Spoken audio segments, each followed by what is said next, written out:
Class का तीसरे भाग में हम आप पहुंचे। जीवन और उनका सेवा, इस विषय का मनन करने के लिए प्रभु मुझे मौका दे रहा है, इसलिए मैं प्रभु को धन्यवाद देता हूँ। और गए 2 क्लास में हम उसका जो बैकग्राउंड का मनन करते आ रहे थे, यीशु मसीह उनका जन्म का समय में कैसा था, उनका कौन सा कॉन्टेक्स्ट में उनका जन्म हुआ, जो भविष्यवाणी उनके, और उनका जन्म कैसे हुआ, जन्म का समय में कुछ मुख्य बातें हम देख रहे थे। मैं उम्मीद करता हूँ, आशा करता हूँ कि आप सभी को ये सब याद है। और गए क्लास जैसे हम ले रहे थे तब आपको मैं एक छोटा सा असाइनमेंट दिया था, जहाँ आप लोग कर पाए। एक प्रश्न में आपसे पूछा था कि यीशु के वंशावली में औरत लोग कितने थे, और उनका नाम शायद आपने देख लिया, मैं उम्मीद करता हूँ। ओके, तो हम आगे बढ़ते हैं। बीच बीच में अगर आपको कोई डाउट है, आपको कुछ सवाल है तो आप पूछ सकते हैं, ठीक है।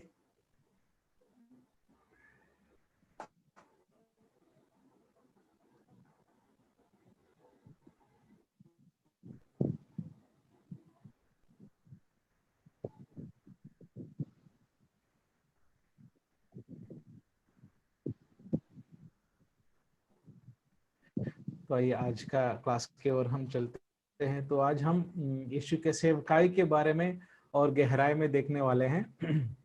गए दिनों में हम उसका कॉन्टेक्स्ट देख रहे थे, और यीशु का जो जगह बढ़ने का समय में क्या क्या था, यीशु एक बालक का समय में, युवक होने के समय में, और ये सारी बातें हम देख रहे थे। तो आज से हम जो सेवकाई का जो समय है उसका एक कॉन्टेक्स्ट और उसमें क्या क्या होता है, मुख्य बातें हम देख के जाएंगे। तो आप सभी को या शायद पता भी होगा कि यीशु मसीह कितने साल के, कितने उम्र के आयु में यीशु सेवकाई शुरू किया लगभग? अभी सभी किसी को कोई आइडिया है जब यीशु अपना सेवकाई शुरू किया? साल। कितना साल था? 30 years। Right, correct. आप सभी आपने ऐसे ही बोला। तो यही हमारा मानना है कि लगभग 30 साल के समय में, क्योंकि वचन वो बताते भी है, तो उसके बारे में हम देखेंगे। तो यीशु मसीह का सेवकाई कैसा, उसका सेवकाई का तरीका कैसा था, और उसमें क्या खासियत है, ये सब चीज़ें हम देखने वाले हैं। तो आइए मैं आपके लिए प्रश्न करता हूँ ताकि आप नोट भी लिख सकते हैं।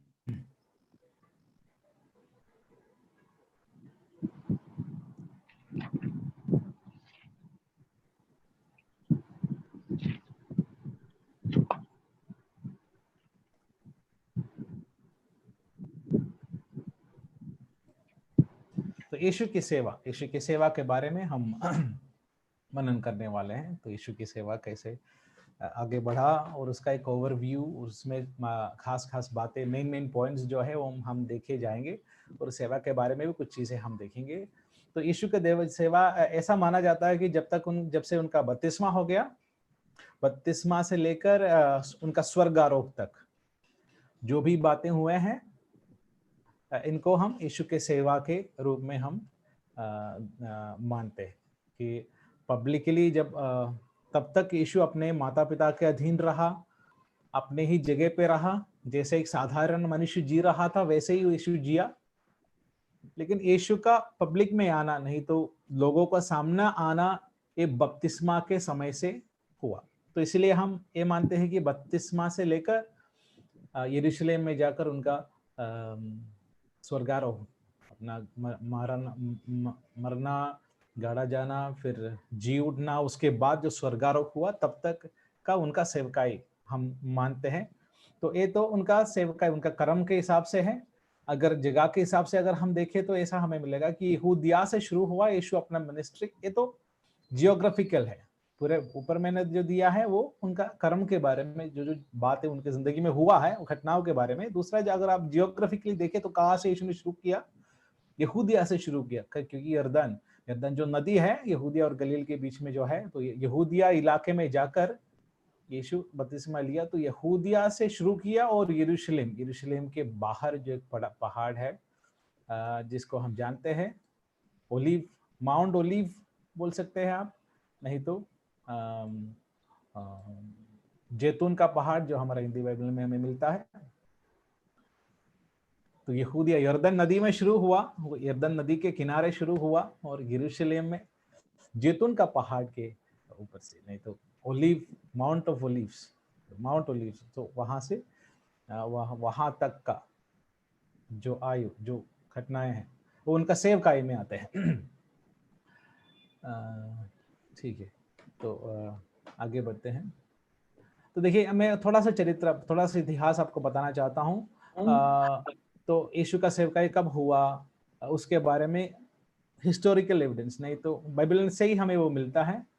लूका रचित सुसमाचार 2 दूसरा अध्याय पहला और दूसरा आयत है, हम जरा देखेंगे। आपसे, आप लोगों से कोई पढ़कर मेरा मदद करिएगा। लूका रचित सुसमाचार 2 अध्याय पहला और दूसरा आयत है, हम जरा देखेंगे।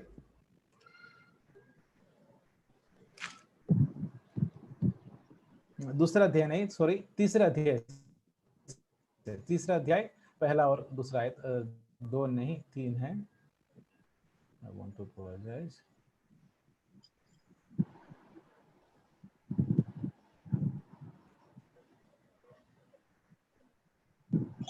तीसरे अध्याय है, लूका 3 का 1 और 2।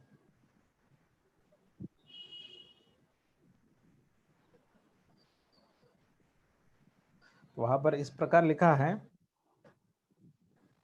तिब्रियुस कैसर के राज्य के 15वें वर्ष में जब पुन्तियुस पिलातुस यहूदिया का हाकिम था और गलील में हेरोदेस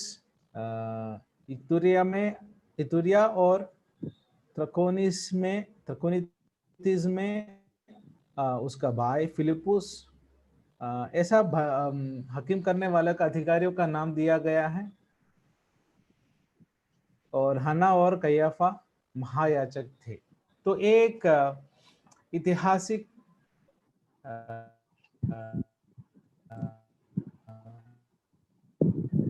तौर से कि यीशु, तो उस समय का रोम का जो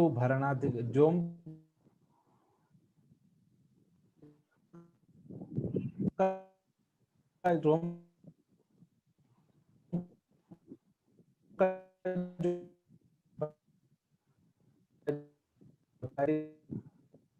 यीशु का मिनिस्ट्री, यीशु का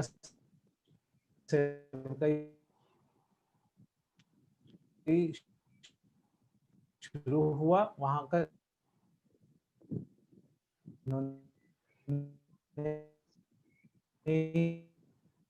यीशु को, तो यहूदिया का अधिकारी पिलातुस था, और हेरोदेस था गलील। बोलेंगे तो ये वाला जो हेरोदेस यीशु के जन्म का समय में वो जो था वो नहीं है, उनका बाद में आने वाला, उनका वंश में एक राजा है हेरोदेस अंतिपास, ये अलग है, क्योंकि हेरोदेस जो यीशु के जन्म के समय में था वो तब तक मर चुके थे। तो ये हेरोदेस अंतिपास है जिन्होंने गलील के इलाके में राज करता था।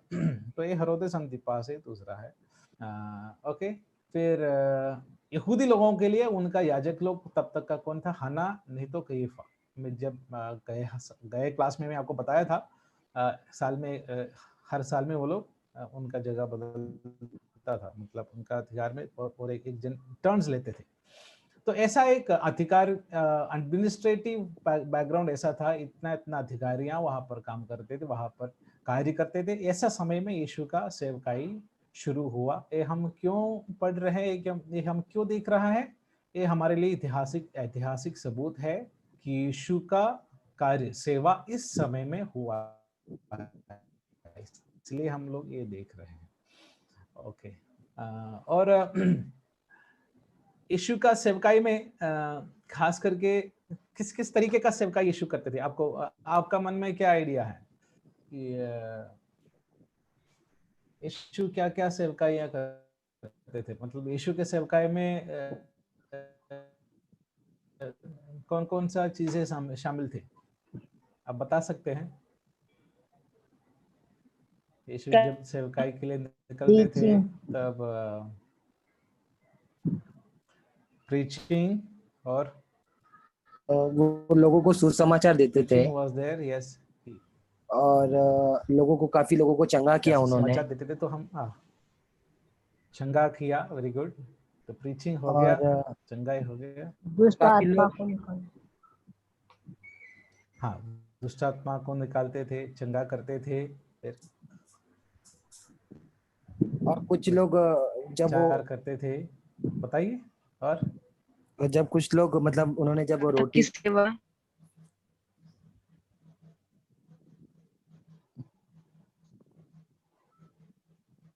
हाँ हाँ, 5 रोटी से 5,000 लोगों को खिलाया, वही आप बताने जा रहे थे।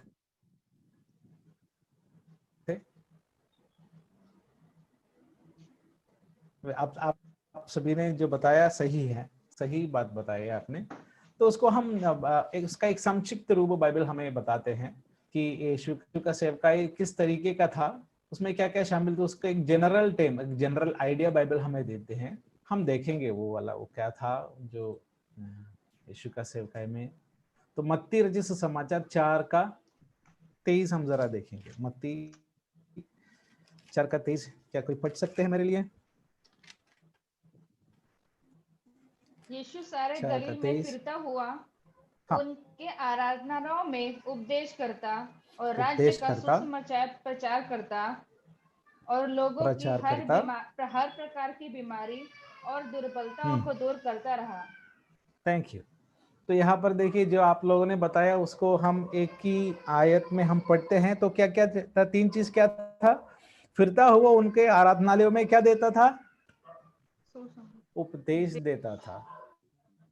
तो यीशु का एक तरीके का सेवकाई था टीचिंग, नहीं तो उपदेश। यीशु का सेवकाई जब हम देखते हैं उसमें ज्यादातर के क्या आपको दिखाई देगा? उपदेश दिखाई देगा। अपने चीले लोगों को उपदेश देते थे आराधनालय में जाके। जो आराधनालय का मतलब जो सिनागोग है, जो आपको मैं बताया था, सिनागोग में जाके उनको उपदेश देते थे। चीले लोगों को अपने साथ साथ में बिठाकर उनको उपदेश देते थे। जो भी दृष्टांत यीशु बोलते थे, ये सारे उपदेश में आते हैं। उपदेश के रूप में यीशु लोगों को सिखाते थे। तो एक यीशु का सेवकाई का एक तरीका क्या था? उपदेश, नहीं तो टीचिंग्स। दूसरा जो है, उसके बाद जो है क्या है? और राज्य का सुसमाचार प्रचार करता था। परमेश्वर का राज्य निकट है, इसलिए मन फिराओ,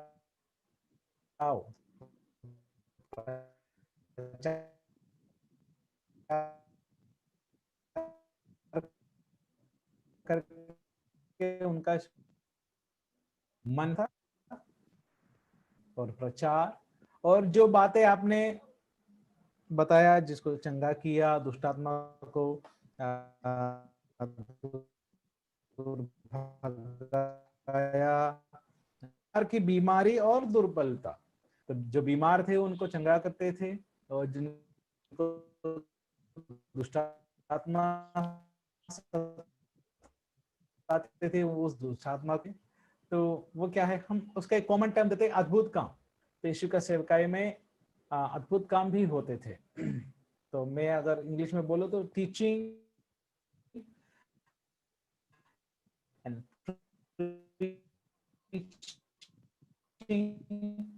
एंड 3 है। ये 3 चीजों में, ये 3 कैटेगरीज में हम डाल सकते हैं। तो यीशु का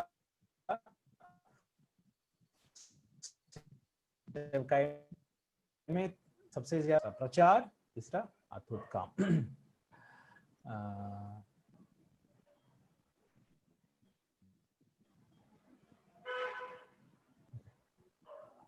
तीसरा था अद्भुत। ओके, और हम आगे बढ़ते हैं।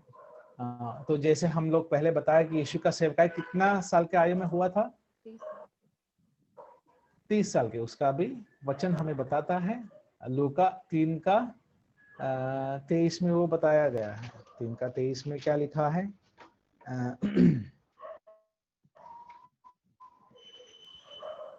जब यीशु आप उपदेश करने लगा तो लगभग 30 वर्ष की आयु का था हाँ, और जैसा समझा जाता था यूसुफ ओके का पुत्र था।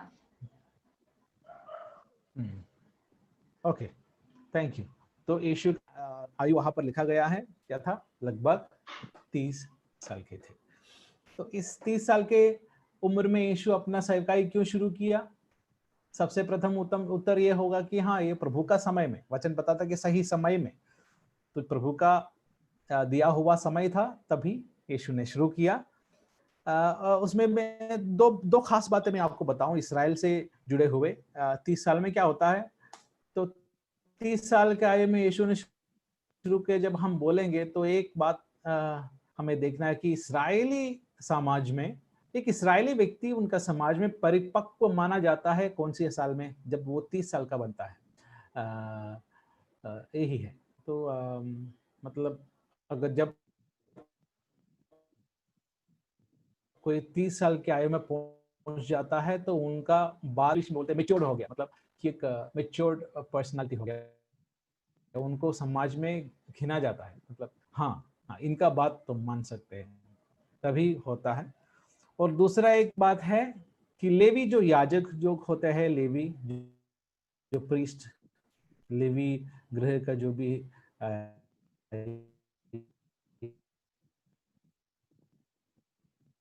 याजक लोग, जो भी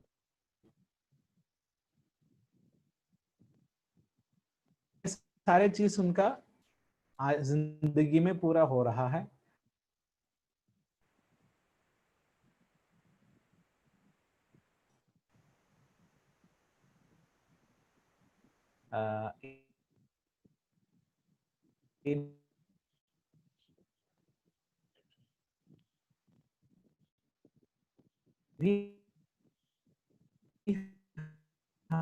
हमें पूर्ण है, क्योंकि यीशु और याजक में क्या है? यीशु हमारा सबसे बड़ा महायाजक है। उन्होंने जो आया वो भी हमारे लिए, वो याजक का काम करने के लिए, याजक का कर्तव्य निभाने के लिए था। तो इसलिए ये उनके उसके हिसाब से ये जो 30 साल की आयु में ये दोनों पॉइंट हमारे लिए बहुत बहुत ही महत्वपूर्ण है।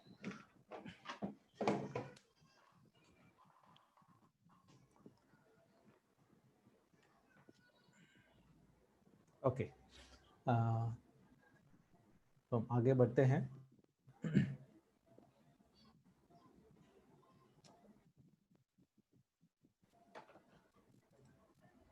यीशु के चेले, तो वो भी जरा हम देखेंगे, उसके बाद हम आगे बढ़ते हैं। यीशु के चेले हर प्रकार के जन होते थे। यीशु के चेले लोगों के बारे में हम देखेंगे बाद में, मतलब एक जनरल आइडिया देखेंगे, लेकिन एक जनरल आइडिया है कि यीशु के चेले लोगों में कौन कौन होते थे। तो देखिए, मछुआरे होते थे, वो तो हमें पता है। यीशु का सबसे पहला जो चेला यीशु ने जो बुलाया,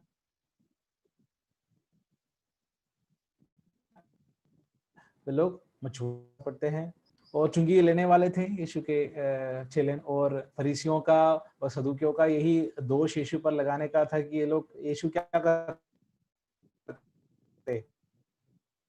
चुंगी लेने, यही यीशु के बारे में शिकायत था। तो बहुत सारे चुंगी लेने वाले पापी लोग उनके चेले थे। और हमें सबूत मिलता है महिलाओं का समूह था, लेडीज इन अ ग्रुप लूका सुसमाचार में स्पष्ट रीति से हमें वो बता दिया गया है। लूका सुसमाचार 8वां अध्याय पहले आयत से लेकर 3री आयत तक जब हम पढ़ते हैं, तो वहाँ यीशु के साथ जो महिला लोग थे और वे लोग यीशु को सपोर्ट भी करते थे। अच्छा बात है। तो एक अच्छा सिस्टम, एक देखिए उस दिन का, तो ये आपको समझना होगा कि उस दिन का यहूदी समूह, तो समाज, औरत लोगों को उतना रेस्पेक्ट नहीं देते थे। जो भी काम होता था, जो भी चीजों में उनका गिनती भी हो जाता था, वहां पर स्त्रियों का कोई गिनती भी नहीं होता था। लेकिन जब यीशु अपना सेवकाई शुरू किया, सबको एक समान यीशु ने क्या किया? समझा और लोगों को सही रीति से यीशु ने डील किया लोगों से, नहीं तो उनको सही जो मूल्य उनका है वो दे दिया। तो महिला भी उनके साथ उनके चेले में थे शामिल, और उस समय का कुलीन पुरुष भी थे। बस गरीब लोग ही नहीं थे, बस मछुआरे या चुंगी लेने वाले नहीं थे। कुलीन पुरुष मैं बोलूं, जब मैं बोलता हूं उसका मतलब ये नहीं कि बाकी सारे जो मछुआरे हैं चुंगी लेने वाले कुलीन नहीं, ये नहीं बोल रहा हूं, लेकिन उस समय का एक टर्म मैं बोल रहा हूं जो एलीट था तब तक का धनी व्यक्ति, नहीं तो जो सनहेद्रिन में जो होते हैं वैसे लोग। तो उसका सबूत हमें मिलता है यूहन्ना का सुसमाचार 19वां अध्याय में, जब यीशु गाड़ा जाता है तब यीशु का जो भी बाकी चेले थे, प्रेरित लोग थे, वे लोग निकट आ नहीं पा रहे थे। तब कौन आया? यीशु के जो रहस्य में जो चेले थे, जो लोग अधिकारियों से बात कर सकते थे। वहां पर लिखा है यूसुफ जो अरिमथिया के हैं। तो गए हफ्ते का जो क्लास में मैंने जो एक नाम मैंने छोड़ दिया, वो ये नाम है यूसुफ, अरिमथिया वाला यूसुफ, जो एक सनहेद्रिन का सदस्य था। सनहेद्रिन आपको मैं बताया था सनहेद्रिन क्या होता है। यीशु के जन्म लेने के समय में, उस समय में एक झुंड था, एक सेक्ट था, जो लोग यहूदी का जो कोर्ट है, जो काउंसिल है, वो चलाते थे। तो उसका एक सदस्य था कौन? अरिमथिया का यूसुफ। तो वो भी हम देखते हैं, वो रेफरेंस आप ले लेना और बाद में आप देख लेना कि वो लोग क्या किए। वे दोनों, अरिमथिया का यूसुफ और निकोदीमोस, वे लोग यीशु के चेले थे। रहस्य में यीशु के चेले थे।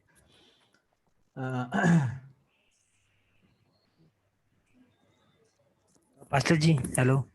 हाँ यस कुलीन पुरुष जो आपने बताया था, थोड़ा मेरे को मतलब कुछ पढ़ा नहीं समझ में, थोड़ा बताएंगे आप डिटेल में? हाँ, मतलब मेरा कहने का मतलब बस इतना ही है कि जो समाज के हायर जो लेवल में रहने वाले लोग, इसलिए मैं बोला कि जो मछुआरे थे, नहीं तो जो चुंगी लेने वाले थे, वो कुलीन नहीं है, नहीं बोल रहा हूं मैं। वो टर्म मैं आपको दे रहा हूं कि उस समय का एलीट, जैसे हम इंग्लिश में बोलते हैं एलीट क्लास जो होते हैं, उस समय में आपको यीशु का जन्म का समय में जो कॉन्टेक्स्ट में आपको बताया था, तब मैं आपको कुछ ग्रुप के बारे में बताया था, फरीसियों, सदूसियों, है कि नहीं? तो उस समय का जो एलिट, जो रिच लोग होते थे, मतलब समाज में माना जाना लोग, जो फरीसी होते, तो अगर कोई फरीसी एक जगह पे आया तो सब लोग खड़े होते थे, मान सम्मान देते थे। जब एक सदूसी आ जाते थे तो भी वैसे ही था। तो जो निकोदिमस जो बोल रहा हूं मैं, वो एक फरीसी था, जो वचन के लिए, व्यवस्था के लिए खड़ा था। और जो यूसुफ जो अरिमथिया का है, वो एक सदूसी था, जो अधिकारी, यहूदी लोगों का अधिकारी का सदस्य में, या अधिकारी के झुंड में एक सदस्य था। इसलिए वो डायरेक्ट जाके पिलातुस से बात करता है, बोलता है कि यीशु मर गया है, हमें उनका शरीर दे दो ताकि हम जाके उनका गाड़ ना करें। इसलिए मैं बोला हूँ कुलीन पुरुष बोले तो वो समय का जो एलिट था। तो मेरा कहने का ये मतलब है, चेलों का जो झुंड में कौन कौन है? जो गरीब है वो भी है, वो सबसे कुलीन, सबसे रिच जो भी है। तो यीशु का जो चेला लोगों का जो रेंज था, नीचे से ऊपर, जैसे अपना शहरों में हम मुंबई के बारे में बताते हैं ना, मुंबई में हर कोई आ सकते हैं, रह सकते हैं, काम कर सकते हैं, कमा सकते हैं, कि नहीं? उसी तरीके से यीशु सभी से, सबके लिए खुला था। यीशु के पास आने वाले सब लोग उनके साथ जुड़ते थे, क्योंकि यीशु का तरीका वैसा था। तो उनका चेले लोग में ये बड़ा वाइड, अगर आप एक फरीसी को लें तो उनके तरीका के लोग ही होते थे। सदूकी के साथ एक सदूकी के तरीके के लोग ही होते थे। आजकल भी वैसा ही है, रिच लोग है उनके साथ रिच लोग ही जुड़ सकते हैं, कि नहीं? करोड़पति के साथ करोड़पति को जुड़ेंगे, वो गरीब तो नहीं जा सकते, है कि नहीं? यीशु के पास वैसा नहीं था, सब लोग एक साथ में थे। ओके, समझ गया मैं, विश्वास करता हूँ। ओके, और हम आगे बढ़ते हैं। तो यही कॉन्टेक्स्ट था। ऐसे ही समय में यीशु का सेवकाई शुरू हुआ, जब तिबरियस पूरा रोम में राज कर रहा था। पिलातुस यहूदिया में, और गलील में हेरोदेस अंतिपास, जो पहले वाला हेरोदेस नहीं है, अंतिपास, ठीक है। और उसके बाद जब, जैसे मैंने बताया आपको, 32वां से यीशु का सेवकाई शुरुआत होता है। तो 32वां के बारे में हर चार सुसमाचारों में भी हमें सबूतें मिलते हैं। तो हम देखते हैं यीशु का सेवकाई का अगला भाग, जो पहला भाग है वो क्या था? यीशु का बपतिस्मा था। बपतिस्मा में देखिए मत्ती रचित सुसमाचार में भी हमें दिखता है, फिर मरकुस के सुसमाचार में, लूका का सुसमाचार में, यूहन्ना का सुसमाचार में, चारों सुसमाचार में यीशु के बपतिस्मा के बारे में अकाउंट्स है। ये तो वे लोग बताते हैं इसका। इसीलिए इसमें से हमें पता चलता है कि ये जो बपतिस्मा है कितना महत्वपूर्ण है। तो एक तरीके से बोलो तो वो यीशु का सेवकाई का एक अनाउंसमेंट था, एक अनाउंसमेंट था। जैसा यीशु का जन्म के समय में जो चरवाहे लोगों के पास स्वर्गदूत ने क्या किया? अनाउंस किया, ऐलान किया, है कि नहीं? उसी तरीके से यहूदिया के लोगों के सामने, नहीं तो इस्राएल के लोगों के सामने, पूरे दुनिया के सामने यीशु के बारे में जो ऐलान हो रहा है, यीशु का सेवकाई का शुरुआत इस समय हो रहा है। तो बपतिस्मा हमारे लिए यीशु मसीह के सेवकाई के बारे में जब हम सीखते हैं तो उसका एक बड़ी शुरुआत है बपतिस्मा। तो बपतिस्मा में क्या है, बपतिस्मा में क्या खास बात है, कुछ बातें हम देखेंगे। तो कौन यीशु को बपतिस्मा दिया? कौन? यूहन्ना बपतिस्मा देने वाला। उनका जन्म हुआ ही इसी कारण है कि नहीं? यीशु से वचन पढ़ने में हमें पता चलता है कि लगभग 6 महीने का आयु में बड़ा था यूहन्ना बपतिस्मा देने वाला।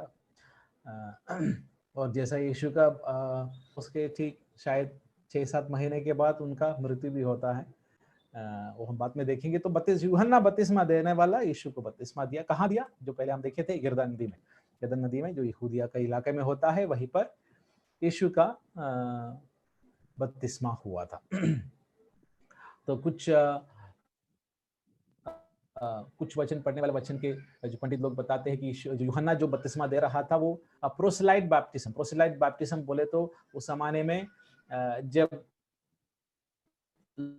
लोग जो यहूदी लोग नहीं थे वे लोग यहूदी बनने के लिए भी एक बपतिस्मा लेते थे, ऐसा एक हिस्टोरिकल एविडेंस है। तो उससे थोड़ा सा जुड़ा हुआ है। लेकिन यूहन्ना का बपतिस्मा जो स्पष्ट रीति से बताता है कि वो मन फिराकर क्या करना? बपतिस्मा लेना। वो बपतिस्मा लेने के लिए फरीसी लोग भी आते थे, सदूसी लोग भी आते थे, सदूकियों भी आते थे, वचन हमें बताता है।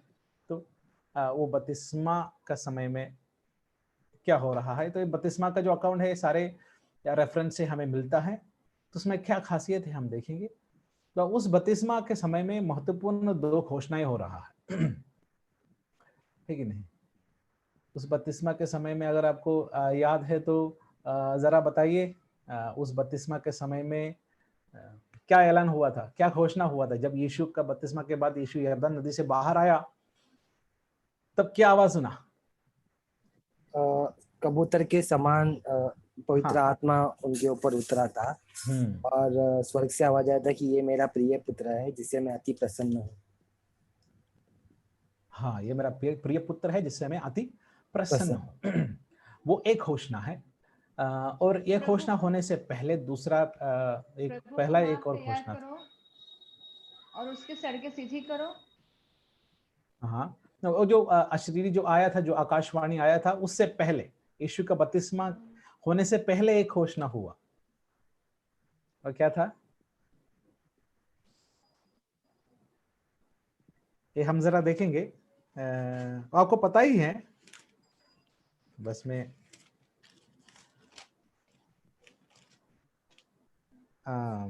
यूहन्ना का सुसमाचार पहला अध्याय 29 हम जरा पढ़ेंगे। 29। दूसरे दिन यीशु को अपनी बातें देखकर कहा, देखो ये परमेश्वर का मेमना है जो जगत का पाप उठाए जा रहा है। तो वहां ये वही है जिसके विषय में मैंने कहा। ओके, थैंक यू जी। तो यहाँ पर क्या घोषणा हो रहा है कि ये प्रभु का मेमना है। तो यीशु के बारे में 2 महत्वपूर्ण घोषणाएं वहां होता है। पहले का यह है कि परमेश्वर का मेमना। तो यीशु का बपतिस्मा होने से पहले जब यूहन्ना बपतिस्मा देने वाले के वो आत्मा में भरपूर होकर बोल रहा है, परमेश्वर का मेमना है। दूसरा क्या था? परमेश्वर का पुत्र, ये क्या है इसमें? ये देखिए, मैं आपको ब्रैकेट में दे चुका हूं कि वो क्या है, उसका मतलब क्या है। तो परमेश्वर का मेमना जब बोलते हैं तो उसके बारे में बताया कि परमेश्वर का मेमना क्यों है, क्योंकि जो जगत का पाप उठा ले जाने वाला है, तो इतना बड़ा एक जिम्मेदारी इनके कंधों पर है। तो यीशु का जिम्मेदारी क्या है वहां पर प्रकट होता है, परमेश्वर का मेमना। तो इसलिए मैं बोला एक बड़ा अनाउंसमेंट है, बड़ा ऐलान है, एक बड़ा ऐलान है जो बपतिस्मा एक अनाउंसमेंट है कि हाँ ये कौन है और क्या करने वाला है। देखिए, और दूसरा क्या है, परमेश्वर का पुत्र है। तो यीशु का स्थान, यीशु का जो पोजीशन है वो वहां पर बता दिया जाता है। जैसे आप लोगों में से शायद ज्यादातर के लोग काम करने वाले हैं कि नहीं। आप जब अपने कंपनी में जब पहला दिन आप ज्वाइन करते हैं कि नहीं तो इंटरव्यू के समय में आपको बता दिया जाता है कि आपका पोस्ट क्या है, उस पोस्ट पे आपका जिम्मेदारी क्या है कि नहीं। इंडक्शन लेटर होता है, नहीं तो इंडक्शन प्रोसेस होता है, जहाँ पर आपको बता दिया जाता है कि आपका क्या टाइटल रहेगा। आप सुपरवाइजर होंगे, नहीं तो आप क्वालिटी इंजीनियर होंगे, आप प्लांट असिस्टेंट होंगे, कुछ भी होंगे, और उसका क्या है, आपको क्या करना है। तो जब यीशु का सेवकाई शुरू हो रहा है तब वहां पर दो बातें हो रहा है। और देखिए, जब यीशु एक पूरा मनुष्य होकर वहां पर खड़ा है, तो यीशु के लिए भी क्या है, ये एक घोषणा है। जो मनुष्य तो यीशु में है उनके लिए एक घोषणा है कि हाँ, तुम्हें क्या करना है। तुम पहले परमेश्वर का पहला क्या है, उनका पिता परमेश्वर का जो एक्नॉलेजमेंट है ये निकल रहा है, क्या कौन सा स्थान है इनको, ये सबके लिए, और जो सुनने वाले हैं उनके लिए भी क्या है, पूरा दुनिया के लिए ये यीशु के सेवकाई के बारे में, यीशु क्या करने वाला है और कौन है, ये बता दिया जा रहा है।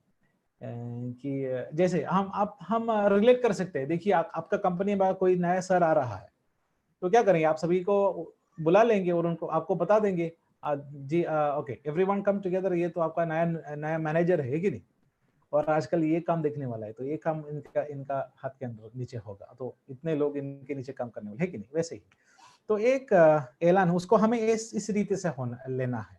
बपतिस्मा बस एक बपतिस्मा नहीं था, लेकिन उसमें कार्य था। तो ये दो महत्वपूर्ण घोषणाएं वहां पर हो रहा है। पहला क्या है, यीशु का स्थान के बारे में, यीशु कौन है, यीशु का क्या पोजीशन है, परमेश्वर का पुत्र है जिसमें परमेश्वर अति प्रसन्न है, तो वो उसका अधिकार है, उनका स्थान है, उनका अधिकार है। दूसरा जो बात क्या है, वो क्या करने वाला है, उनके ऊपर कंधों के ऊपर क्या जिम्मेदारी है, ये उनके ऊपर बताया गया है, क्योंकि वो परमेश्वर का मेमना है जो जगत का पाप को उठा ले जाता है। Very good. तो बपतिस्मा से शुरू होता है, बपतिस्मा हो गया। फिर यीशु के सेवकाई में जो दूसरा भाग है उनका परीक्षा, यीशु का परीक्षा जो होता है, यीशु के जिंदगी में जो परीक्षा होता है उसके बारे में भी हम देखेंगे जरा। तो बपतिस्मा के बाद आत्मा उन्हें जंगल की ओर ले जाता है, ये भी वचन हमें बताता है। तो उनका परीक्षा होता है, वो भी मत्ती रचित सुसमाचार में भी मिलता है, 4 अध्याय में, मरकुस का 1 अध्याय में, लूका का भी 14 अध्याय में हमारे लिए उसके बारे में हमें रेफरेंस है। पूरा क्योंकि ये सारे बातें हमें बहुत परिचित है, इसलिए मैं उसका आपसे वो पढ़ना नहीं चाहता। तो ये तीनों सुसमाचारों में हम उसका अकाउंट्स देखते हैं। तो परीक्षा में क्या हो रहा है, एक परमेश्वर के योजना के इन अनुसार ही है, और नहीं तो परमेश्वर जानते हुए ये हो रहा है। और शैतान 3 बार यीशु का परीक्षा कर रहा है, शैतान के द्वारा, हम ये भी बोल सकते हैं शैतान के द्वारा 3 बार यीशु का परीक्षा हो रहा है। तो उसमें शैतान क्या क्या बातें यीशु से बताते हैं, तो यीशु के परीक्षा क्या क्या है, 3 चीजों में यीशु का परीक्षा हो रहा है। पहला क्या है, पत्थर से रोटी बनाने के लिए यीशु को एक प्रेरणा मिलता है, वो एक परीक्षा है। दूसरा जो है, अपने आप को मंदिर के ऊपर से नीचे गिरगा, अपने आप को गिराओ और देखो कि परमेश्वर तुम्हें बचाता कि नहीं, क्योंकि वचन बताता है कि परमेश्वर तुम्हें गिरना नहीं देगा। तो ये दूसरा परीक्षा है। और तीसरी जो परीक्षा क्या था, शैतान को उनके चरणों पर गिरकर उनका प्रणाम करना। तो सारे जो अधिकार है, सारे दुनिया, सारे संसार का जो अधिकार है मैं तुम्हें दे दूंगा। ये 3 चीजें थे। जब यीशु भूखा था तो पत्थर को रोटी बना के खाने के लिए एक प्रेरणा दे रहा है। दूसरा क्या है, अपने आप को मंदिर से नीचे गिराकर देखो परमेश्वर तुम्हें बचाता है कि नहीं। तीसरा क्या था, शैतान को प्रणाम करना ताकि सारे अधिकार मिल जाए। और मेरा आपसे ये प्रश्न है कि क्या इसमें देखिए, जब हम देखते हैं ये सारे चीज, क्या यीशु ये करने नहीं आया? आखिर में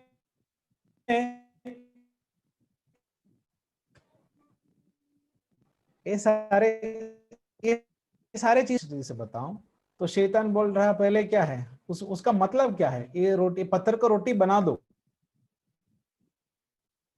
इसका मतलब इससे क्या होता है, वहां क्या होने वाला है, एक अद्भुत काम होने वाला है। तो यीशु का पहला प्रेरणा क्या था, पहला परीक्षा क्या था, एक चमत्कार करो, अपने आप करके देखो। ये शायद हमें पता नहीं, हम तो वहां पे नहीं थे, शायद शैतान सामने से शायद यीशु से बता रहे होंगे, लेकिन ज्यादातर लोगों का सोच ये होता है कि यीशु के मन के अंदर सोच डालकर उनका परीक्षा हो रहा था। यीशु जो इंसान के रूप में वहां खड़ा है, उनके अंदर सोच के बारे में, नहीं तो शैतान शायद आकर उनके मन में सोच डाला होगा कि हाँ, अभी तो तुम्हें आज्ञा मिल गया है, अभी तो तुम्हारे बारे में ये ऐलान हो गया है कि तुम परमेश्वर का पुत्र है, तो अभी देखो तुम कुछ भी कर सकते हैं, अभी तुम अपने लिए क्या करो, एक अद्भुत करके तो देखो। तो पत्थर को रोटी बनाना, उसके पीछे क्या है, तुम अद्भुत काम करके देखो, एक अद्भुत काम तुम्हारे द्वारा हो रहा है कि नहीं। और दूसरा क्या था, अपने आप को मंदिर से नीचे गिराओ, तो क्या है, मृत्यु, नहीं तो हानि के ऊपर विजय होना है कि नहीं। तुम गिरोगे लेकिन तुम मरोगे नहीं, तो सारे लोगों के ऊपर तुम्हारा ये शक्ति का घोषणा हो जाएगा कि हाँ, तुम मृत्यु से पार है, तुम सामर्थी हो। और तीसरी बात यह था कि शैतान को प्रणाम करो ताकि अधिकार तुम्हें मिले, है कि नहीं। शैतान वही बात वहां बता रहा है, तुम गिरकर मेरा प्रणाम करो ताकि ये सारे अधिकार मैं तुम्हें सौंप दूं, ये सारे अधिकार मैं तुम्हें दे दूं। तो देखिए, जब हम ये तीनों बातों को देखें तो अद्भुत काम करना, मृत्यु या हानि पर विजय होना और अधिकार पाना, तो अगर एक तरीके से देखें तो यीशु यही करने के लिए आया था ना। अभी के अभी हमने बता दिया कि यीशु के सेवकाई के रूप में क्या क्या किया यीशु ने, चंगा किया ना, अद्भुत काम यीशु ने किया, और क्या वो मृत्यु के ऊपर विजय नहीं पाया। और तीसरा क्या था, अधिकार पाओगे, अधिकार के यीशु ने पाया नहीं, यीशु ने पाया। ये 3 चीज करने के लिए यीशु आया था। फिर वो परीक्षा क्यों कैसे होता है? तो शैतान का मतलब ये था कि वो अपने आप में करे, शैतान के प्रेरणा में करे। मेरे ख्याल से शैतान का शायद यहाँ पर यीशु का परीक्षा में शायद 2 मकसद है। एक तो यह है कि शैतान जान सके कि क्या ये यही करने आया है कि नहीं, है कि नहीं, इसे करा के देखे। नहीं तो दूसरा बात यह होगा कि जो शैतान को हुआ उसको ही हुए। उनको भी क्या हुआ था, जो लूसीफर को क्या हुआ, जब स्वर्ग में वो आराधना करता था, लेकिन अपने आप में घमंड में आ गया, अपने आप में ऊपर उठना चाहता था, अपने आप में ऊपर होना, बड़ा होना चाहता था। The same spirit is working here, यहाँ पर भी वो स्पिरिट काम कर रहा है, क्योंकि ये परीक्षा क्या था, ये परीक्षा यीशु जो चीजें करने वाले थे वही करने के लिए यीशु को बोल रहा है कि नहीं। लेकिन उसमें खास बात यह है कि समय से पहले और पिता की योजना के बाहर करने के लिए एक प्रेरणा यीशु को मिल रहा है। यही क्या है, परीक्षा है। देखिए, यीशु अद्भुत काम करने के लिए ही आया था, चंगा करने के लिए। क्या उन्होंने रोटी के साथ क्या अद्भुत नहीं किया, अद्भुत किया। 5 रोटी से 5000 लोगों को, 5 रोटी वहां पर था, लेकिन बाकी 5 रोटी पत्थर से नहीं आया, जैसे ही अंतरिक्ष से उन्होंने बना दिया, है कि नहीं। तो उनके लिए पत्थर का भी जरूरत नहीं था। तो वो अद्भुत करने के लिए आया, मृत्यु पर वो विजय हो गया।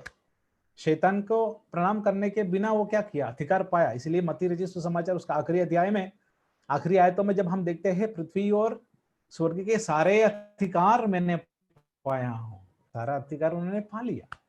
लेकिन परीक्षा इसलिए था ताकि वो समय से पहले या पिता की योजना के बाहर ये चीजें करे, वो परीक्षा था। तो परीक्षा का मतलब ये था, हमें ये समझना है, ये बात समझना है। तो वहां पर परीक्षा को होने का मतलब ये था कि यीशु को पिता का योजना के बाहर डाल दे, अपना समय से पहले यीशु वो करे।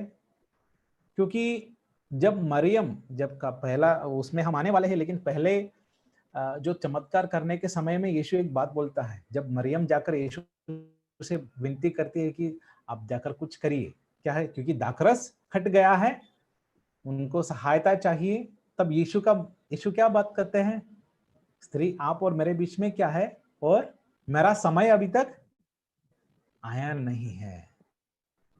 देखिए, तो ये परीक्षा था, ये परीक्षा था। तो अपना समय आने तक यीशु ठहरा, अपना समय आने तक यीशु क्षमा से रहा। तो परीक्षा का मतलब ये था, वो हम समझे। और तो शैतान का करने का शायद मतलब ये था कि उनको गिराए, जैसे वो गिरा। तो ये आजकल हमारे जिंदगी में भी ये लागू, सीखते जाने पर हमें भी देखना है कि समय से पहले नहीं, समय के बाद भी नहीं, परमेश्वर का समय में। जब हम परमेश्वर के सेवकाई में हैं, जब हम परमेश्वर के बच्चे हैं, तब हमारे भी जिंदगी में चीजें जल्दी करने के लिए, शॉर्टकट वेज यूज करने के लिए शायद हमारे दिल में भी, हमारे जिंदगी में भी प्रेरणा आएगा। उसके सामने हमें वचन के साथ खड़े होना। यीशु कैसे जीत पाया? वचन से, वचन का ऐलान करते हुए यीशु जीत लिया। तो उसके उस रीति से हम भी आगे बढ़े। तो आइए हम फिर और देखेंगे। तो परीक्षा के बाद यीशु वापस आकर उनका सेवकाई और स्पष्ट रीति से आगे बढ़ता है। तो सेवकाई के सबसे पहले ये दो बातें होते हैं। पहला है बपतिस्मा। बपतिस्मा के द्वारा क्या है, हम लोग अभी देख लिए हैं। बपतिस्मा बस एक सेरेमनी नहीं था, नाम के लिए नहीं था, लेकिन उसके साथ ही साथ दो घोषणाएं हुए हैं, दो बातों का ऐलान हुआ है। पहला क्या था, वो उनका जिम्मेदारी क्या है, वो परमेश्वर का मेमना है। दूसरा है उनका अधिकार, नहीं तो उनका स्थान, उनका टाइटल क्या है वो परमेश्वर का पुत्र है। हालेलुया। ओके। और परीक्षा में क्या हुआ, परमेश्वर का योजना से बाहर निकालने के लिए, नहीं तो समय से पहले उसमें लड़ने के लिए शैतान का ये प्रेरणा था, लेकिन यीशु उसको जीत लिया। फिर जाकर यीशु अपना पब्लिक मिनिस्ट्री, नहीं तो बाहरी तौर से यीशु का सेवकाई शुरू होता है।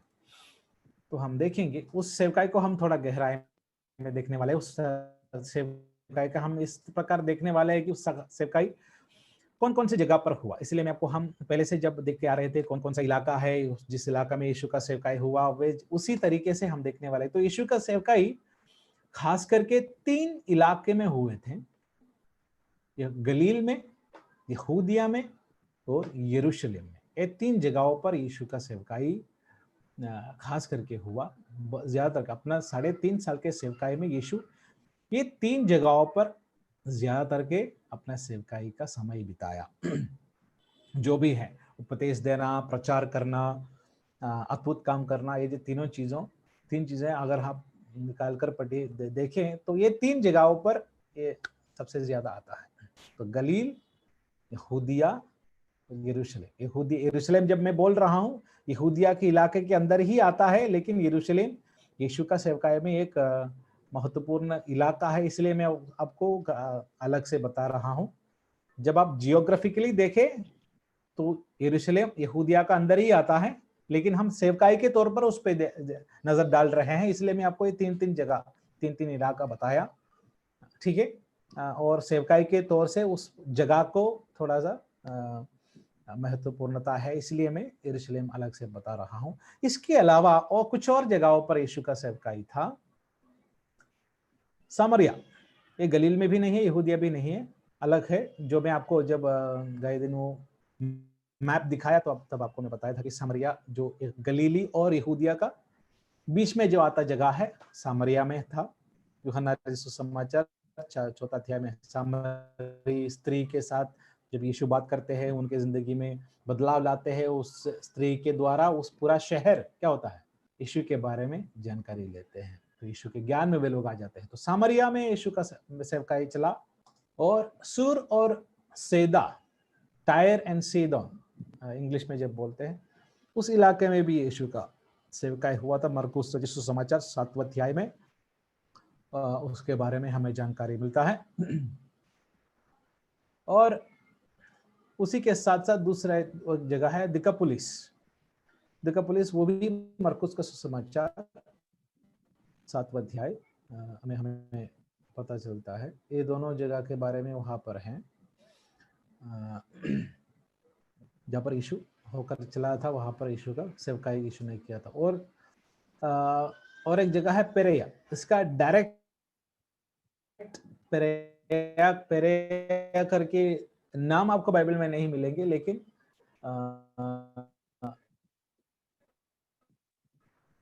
जब हम लोग कि पेरेया करके इलाके में यीशु गया था, वहीं पर खड़े होकर जब यीशु सेवकाई कर रहा था, तभी फरीसी लोगों ने आकर इनसे बता रहा कि जो फिलिपुस जब बोलते हैं उस इलाके का अधिकारी है, वो तुम्हें पकड़ने के लिए प्लान बना रहे हैं, योजना बना रहे हैं, इसलिए तुम यहाँ से चले जाओ करके फरीसी लोग यीशु से बताते हैं। तब हमें पता चलता है कि हाँ वो पेरेया में है करके, इसी से हम निर्णय लेते हैं। तो हम देखने वाले हैं इन जगहों के जरिए हम यीशु का सेवकाई को हम देखने वाले हैं। तो जब हम वो देखें तो सबसे पहले हम गलील के बारे में देखने वाले हैं। गलील का जो सेवकाई को हम 3 भाग में देखने वाले हैं। प्रथम भाग, गलील का सेवकाई का प्रथम भाग, मध्य भाग और अंतिम भाग।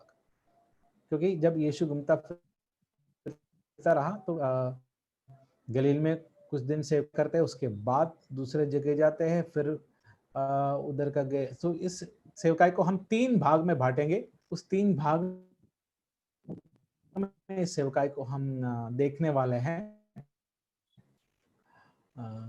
तो हम यीशु का जो सेवकाई है उसके बारे में देखने वाले इस ऑर्डर में होगा। गलील का प्रथम भाग, मध्य भाग, अंतिम भाग, फिर यहूदिया में जो सेवकाई हुआ, फिर जाके यरूशलेम में जो सेवकाई हुआ। इस ऑर्डर में हम देखने वाले हैं। तो इसके साथ ही साथ मैं आपको बता दिया कौन कौन सा इलाके भी है। सामरिया है, सोर और से जाकर यीशु ने क्या किया, अपने सेवकाई किया था।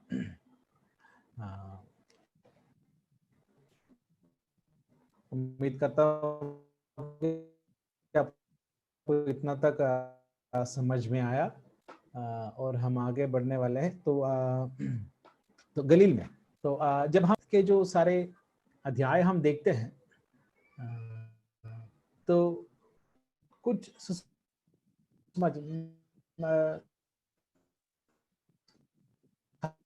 खास करके मरकुस समाचार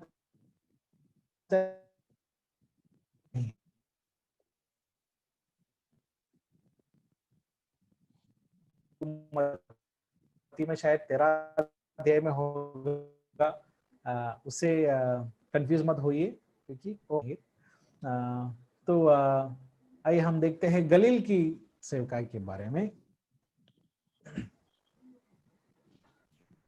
गलील में जो सेवकाई है, नहीं तो यीशु का सेवकाई का शुरुआत है, मतलब पब्लिक मिनिस्ट्री की शुरुआत कैसे हो रहा है।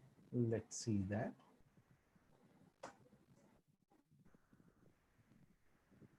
गलील का प्रथम भाग, गलील का जो सेवकाई था उस सेवकाई का प्रथम भाग हम देखेंगे। यीशु गलील में आते हैं तो वो हमें लूका रचित समाचार से हमें वो पता चलते हैं। हम वो पढ़ के जाएंगे तो थोड़ा तो हमें हमारे लिए वो हो जाएगा। तो कोई पढ़ सकते हैं लूका रचित समाचार 4:14।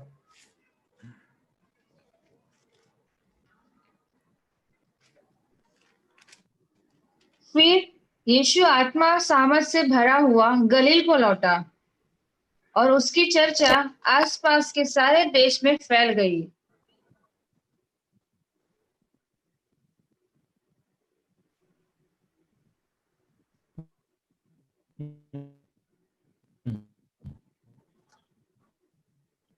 गलील को ये 40 दिन वहां पर रहे, फिर वहां से गलील के लिए, गलील के इलाके में वे आ रहे हैं। तब तक यीशु के बारे में सबके उसके बारे में बपतिस्मा देने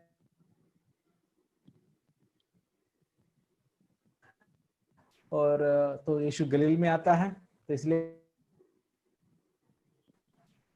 और उस उतना समय तक क्या हो गया, यूहन्ना बपतिस्मा देने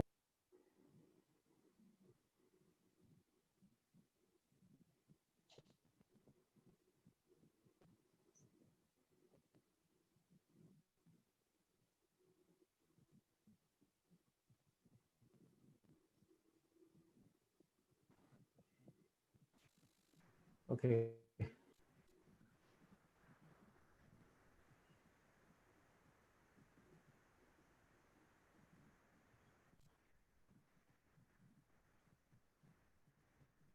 अभी सही है? अभी सुन पा रहे हैं आप लोग?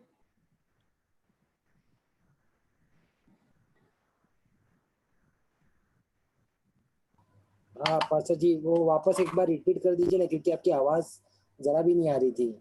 हाँ हाँ, ओके ओके। ये जो अभी मैंने प्रेजेंट किया वही ना?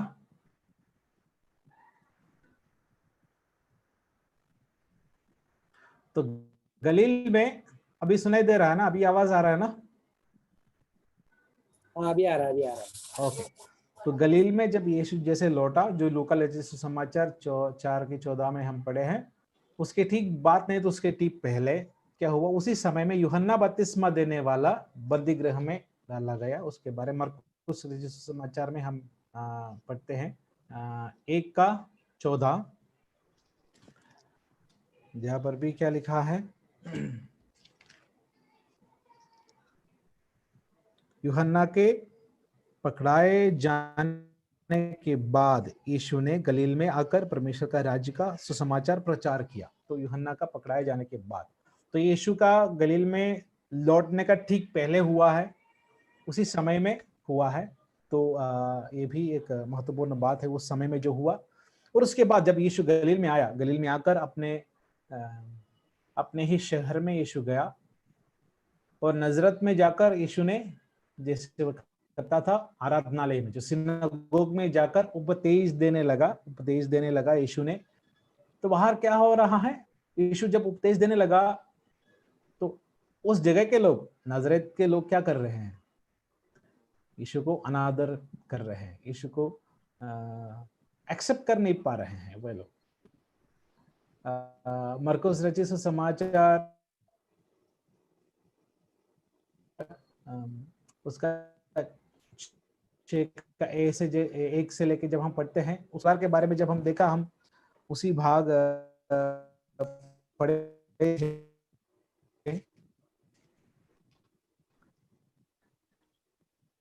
सकते हैं कोई भी एक भाग मरकुस 6 तक।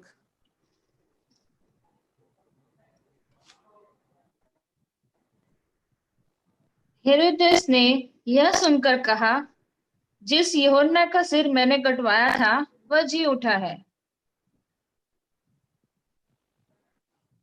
उसके दूसरे जो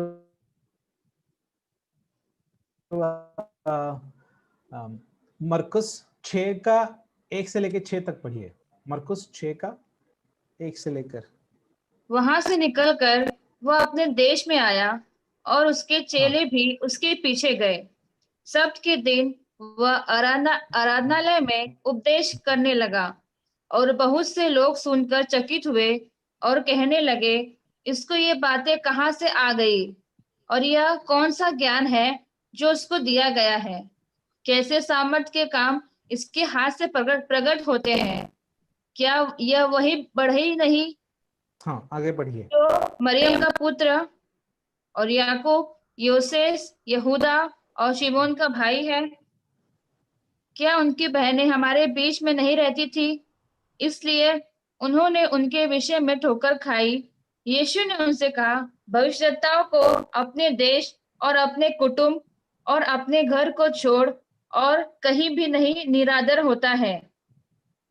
वह वहां कोई सामर्थ का काम न कर सका, केवल थोड़े से बीमारों पर हाथ रखकर उन्हें चंगा किया, और उसे उनके अविश्वास पर आश्चर्य हुआ, और वह चारों ओर के गांव में उपदेश करता फिरा। देखिए, तो ये नजरत में हो रहा है, जहां पर यीशु का वहीं पर लोग उनका अनादर कर रहे हैं। जो पवित्रता यीशु का है, जो अधिकार यीशु पर मिला है, जो उद्देश्य से यीशु आया है, उस उद्देश्य से वो लोग पर ज्यादा चीज कर नहीं पा रहा है। इसलिए नहीं कि यीशु के अंदर का खूबियत नहीं है, इसलिए नहीं, लेकिन लोग इसमें लगे।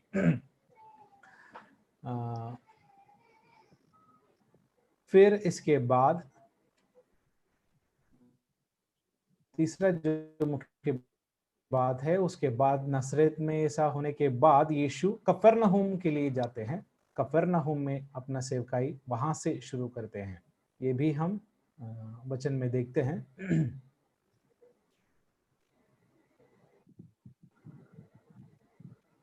विश्वास करता हूं कि आपको सुनाई दे रहा है।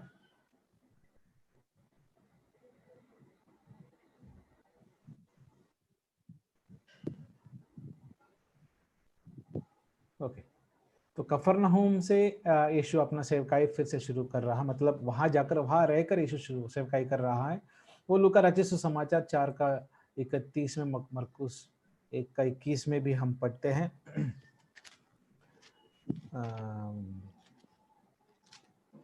फिर जाके वो कफरनहूम से हम जरा देखेंगे, बस देख वो पढ़ के जरा देख के जाएंगे।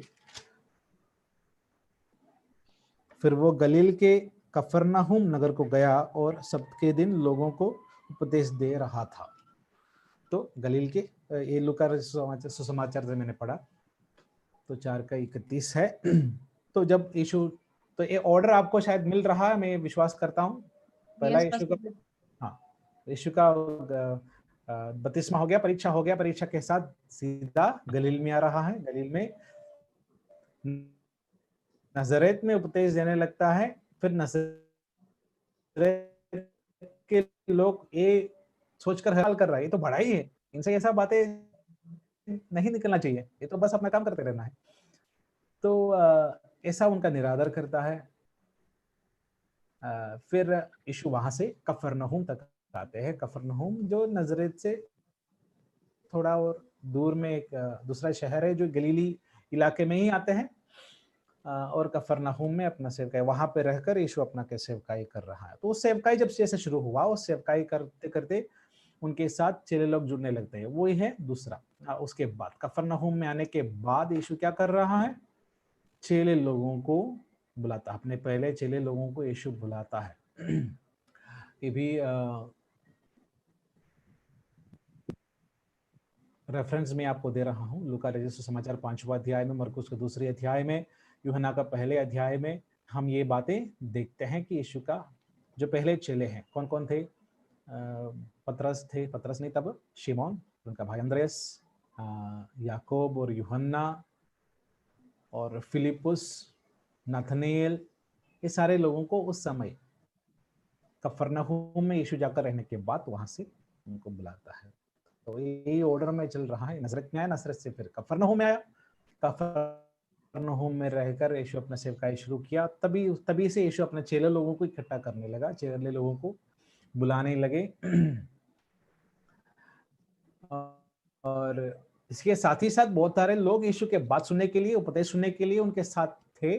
लेकिन यीशु के साथ रहने वाले, यीशु के साथ रहकर, यीशु के साथ, यीशु खुद बुलाकर, होके मेरे पीछे आओ, मेरे पीछे फॉलो करके बुलाने वाले लोगों के बारे में बात कर रहा हूँ। तो ये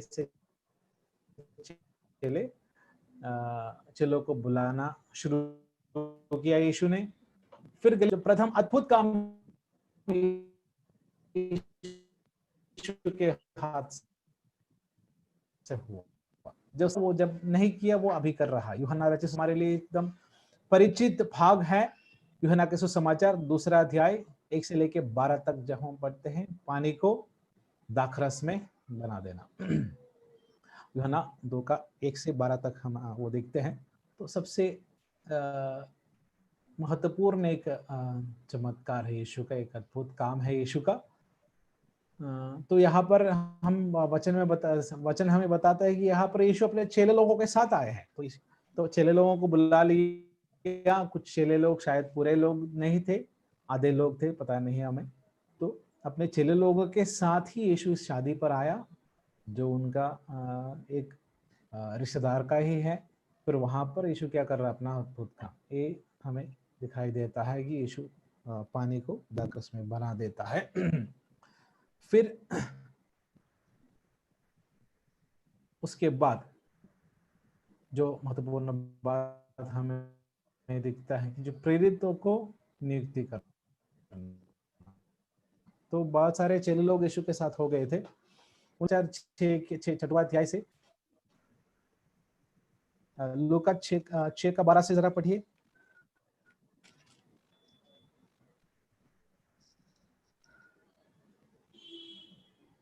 उन दिनों में वह पहाड़ पर प्रार्थना करने गया और परमेश्वर से प्रार्थना करने में सारी रात बिताई। जब दिन हुआ तो उसने अपने चेलों को बुलाकर उनमें से 12 को चुन लिए और उनको प्रेरित कहा।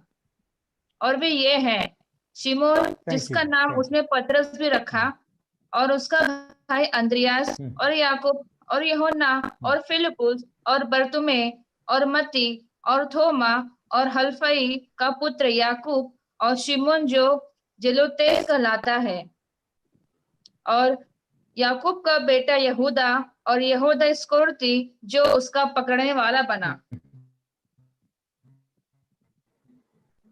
और याकूब का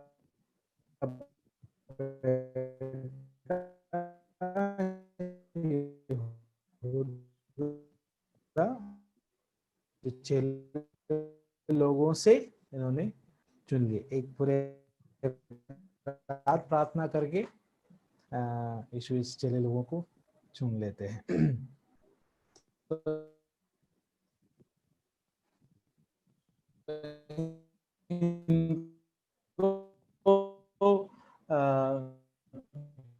चेले चुनाव हुआ था, बुलाया गया था, और यूहन्ना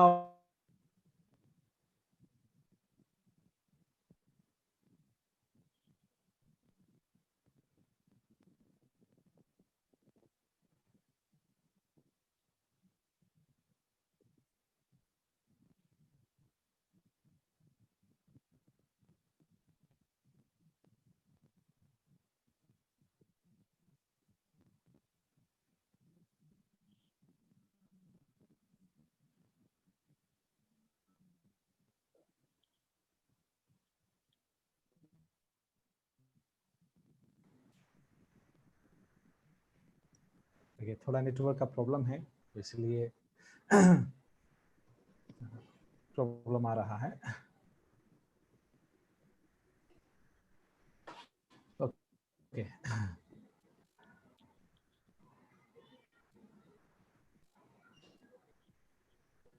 शेयरिंग करता हूँ।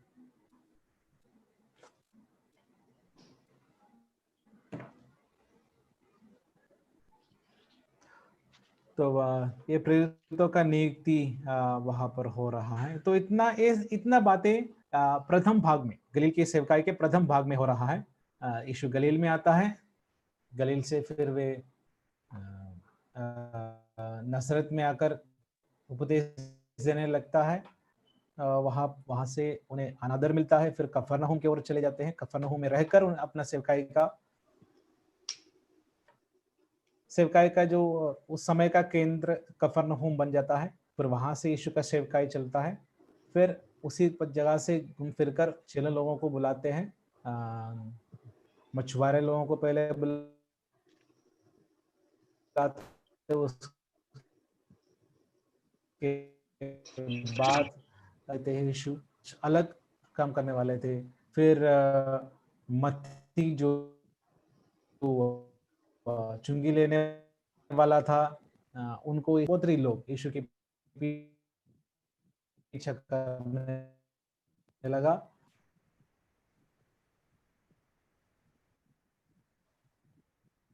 फिर वो लोगों का नियुक्ति हो रहा है। यीशु का चंगाई का सेवकाई, वहां पर बहुत सारे लोगों को यीशु चंगा करते हैं। वो भाग भी हम पढ़ेंगे। लूका रचित सुसमाचार 6 का 17 से लेके 19 तक हम पढ़ेंगे। लूका 6 का। तब वह उसके साथ उतरकर चौरस जगह पे खड़ा हुआ और उसके चेले की बड़ी भीड़ और सारे यहूदिया, यरूशलेम और सूर और सैदा के समुद्र के किनारे से बहुत लोग जो उसकी सुनने और अपनी बीमारियों से चंगा होने के लिए उसके पास आए थे वहां थे। और अशुद्ध आत्माओं के सताए हुए लोग भी अच्छे किए गए थे। सब उसे छूना चाहते थे क्योंकि उसमें से सामर्थ निकलकर सबको चंगा करती थी।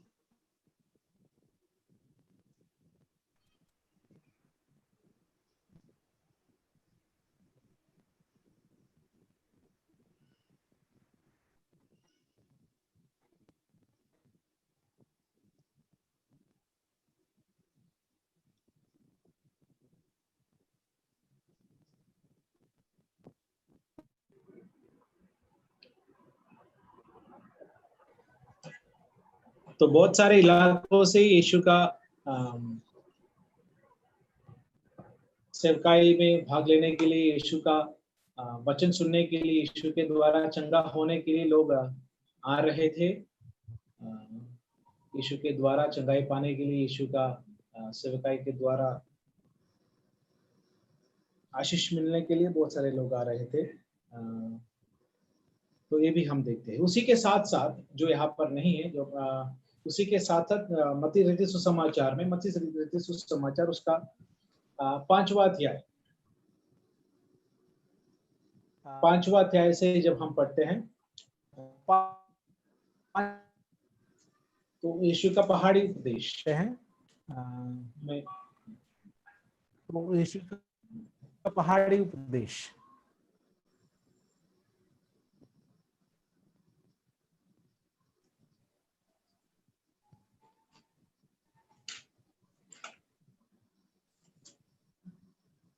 धन्य जो वचन है, धन्य है वो। फिर आपको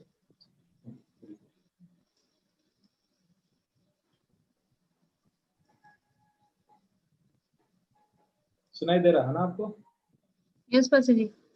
ओके, इस डिवाइस में करें। ठीक, वो भी ये तो एक महत्वपूर्ण बात है, क्योंकि यीशु के सेवकाई में सबसे बड़ा जो प्रचार, नहीं तो जो उपदेश यीशु दिया, वो जो पहाड़ी उपदेश जो है, वो यहाँ पर इस समय के दौरान होता है, इस भाग के दौरान होता है। गलील का जो सेवकाई का प्रथम भाग में हो रहा है। जो यीशु का इसके द्वारा सबसे इन्फ्लुएंशियल, नहीं तो सबसे प्रभावशाली यीशु का उपदेशों में से एक है ये। दुनिया के बहुत बड़ा आजकल का जो गए सतियों में थे,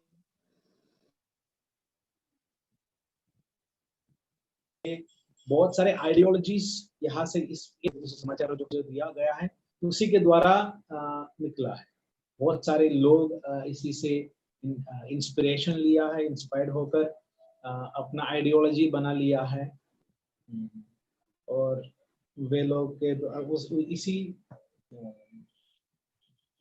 उपदेश के द्वारा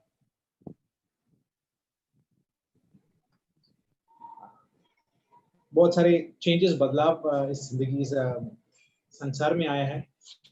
तो ये भी उसका भाग है। मैं आपको दिखा नहीं पा रहा हूँ, लेकिन आप लिख लीजिएगा। यीशु का पहाड़ी उपदेश, ये भी एक मुख्य महत्वपूर्ण भाग है उस मिनिस्ट्री का, उस सेवकाई का। यीशु का गलील का जो सेवकाई का प्रथम भाग में जाता है पहाड़ी उपदेश। ये भी आप लिख लीजिएगा, जहां पर यीशु उस समय तक का जो व्यवस्था था, जो मैंने आपको पहला क्लास में बताया था, उस समय तक का जो भी ग्रुप्स थे, जो भी लोग थे, उनका जो भी कहने का था, उनका जो भी क्या बोलते हैं प्रयास था, वो सारे चीजों को यीशु, सारे चीजों का एक और स्टेप ऊपर यीशु आ रहा है। और यीशु बता रहा है कि हाँ, फरीसी लोगों ने व्यवस्था में इतना बोला है, लेकिन मैं अपने तुमसे बोलता हूँ कि इतना और करो। और धन्य है जो धन्य वचन है, अगर हो सकता है उसका आप बाय हार्ट कर लीजिए, क्योंकि जो इस दुनिया बोलते हैं उसका उल्टा, द अपसाइड डाउन वैल्यूज, हम जब सीखने के समय में हमें ऐसा बताते हैं कि अपसाइड डाउन, जो दुनिया के, जो संसार के नजर में ऊंचा है, वो यीशु के नजर में नीचे, अपसाइड डाउन है। धन्य है वो जो मन के दीन है, क्योंकि स्वर्ग का राज्य उन्हीं का है। मन के दीन जो है, जो शोक करते हैं, और जो है जो नम्र है, ये सारे चीज क्या है, संसार के जो संसार के खिलाफ है। यहाँ पर कौन अधिकार पाते हैं? जो अपने आप को बड़ा दिखाता है, उनको अधिकार होता है।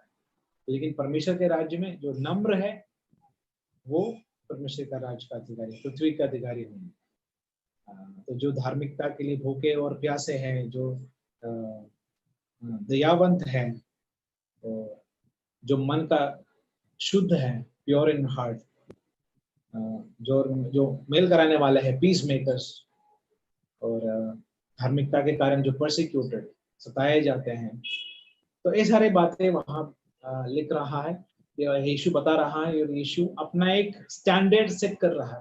बस इतना ही नहीं, मेरे राज्य में कौन कौन धन्य होता है, ये यीशु बताता है। और उसके साथ साथ उधर का कोड ऑफ कंडक्ट यीशु बता रहा है। अगर वचन बोल रहा है, व्यवस्था बोल रहा है, तो मैं व्यभिचार नहीं करना, तो मैं बोल रहा हूँ देख आंखों के द्वारा भी कुछ भी पाप नहीं करना। तो यीशु अपना स्टैंडर्ड बढ़ा के रख रहा है। तो ये यीशु के तरफ से एक ऐलान है कि वो कौन है, वो क्या करने आया है, और उनके साथ जुड़ने वाले क्या बनना है। तुम जगत के ज्योति हो, तुम जगत के नमक हो। ये सारी बातें यीशु हमें वहां पर बता देते हैं। तो ये इनका बहुत बड़ा उपदेश ये है। तो इतना बातें, ये थोड़ा बहुत और बहुत सारी बातें हैं, लेकिन कुछ हाइलाइट्स मैं आपको दे रहा हूँ। जैसे हम आगे बढ़ेंगे, तो अभी आजकल हम थोड़ा सा यहाँ पर खत्म करने वाले हैं। तो क्या है, तो इतना बातें मैं आपको बताया।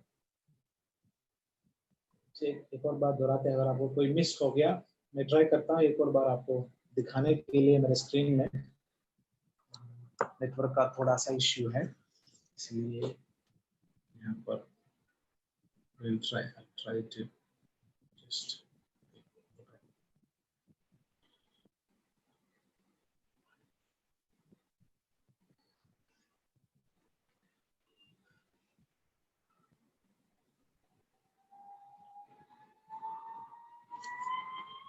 और आपका मिस हो गया तो आप जरा लिख लेना। ये सारे समय में आप सब सही, सब कुछ ठीक चल रहा था। फिर बपतिस्मा के बारे में, बपतिस्मा यूहन्ना ने दिया। बपतिस्मा में दो बहुत महत्वपूर्ण घोषणाएं हुए हैं, परमेश्वर का मेमना और परमेश्वर का पुत्र, जो उनका जिम्मेदारी और उनका स्थान।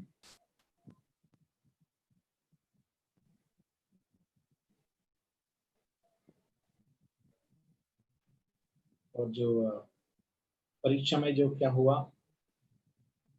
समय से पहले, शायद आपको मिला है। Okay, let me just